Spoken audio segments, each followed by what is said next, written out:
केंद्रीय निवडणूक आयोगाने पुरंदरमध्ये मोठी कारवाई केली आहे. पुरंदरमध्ये ईव्हीएम मशीन चोरीला गेल्याची घटना नुकतीच समोर आली होती. संबंधित प्रकार समोर आल्यानंतर एकच खळबळ उडाली होती. ईव्हीएम हे अतिशय महत्त्वाचं मशीन आहे.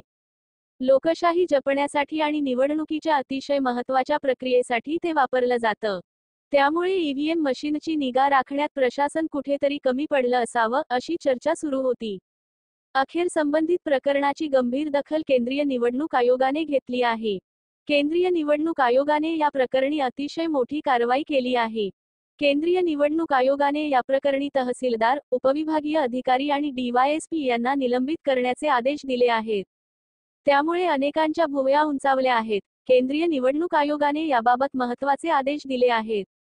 या प्रकरणी संबंधित तहसीलदार, उपविभागीय अधिकारी आणि डीवायएसपी या तीनही वरिष्ठ अधिकाऱ्यांना तातडीने निलंबित करून मुख्य सचिवांनी तात्काळ केंद्रीय निवडणूक आयोगाला अहवाल सादर करावा, असा आदेश निवडणूक आयोगाने दिला आहे. या प्रकरणी पुण्याचे जिल्हाधिकारी आणि पुणे ग्रामीण पोलीस अधीक्षक यांनीही तात्काळ अहवाल सादर करण्याचे आदेश देण्यात आले आहेत. आतापर्यंत या प्रकरणी 2 आरोपींना अटक करण्यात आलं आहे. तसेच एका पोलीस अधिकाऱ्यालाही निलंबित करण्यात आलं होतं.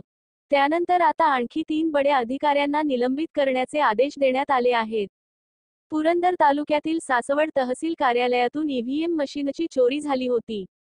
संबंधित घटना ही सोमवारी 5 फेब्रुवारी समोर आली होती. सासवड शहरातील तहसील कार्यालयातील स्ट्रांगरूममध्ये ईव्हीएम मशीन ठेवण्यात आलेल्या होत्या.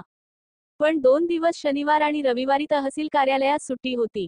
सोमवारी सकाळी 11 वाजता तहसील कार्यालयातील अधिकाऱ्यांना स्ट्रांगरूमचं कुलूप तोडण्यात आलेलं आढळून आलं. या ठिकाणी असलेल्या ईव्हीएम मशीनमधून एक ईव्हीएम मशीन चोरी गेल्याची माहिती समोर आली. यानंतर तहसील कार्यालयाचे अधिकारी, कर्मचारी आणि पोलिसांची चांगलीच धावपळ झाली होती.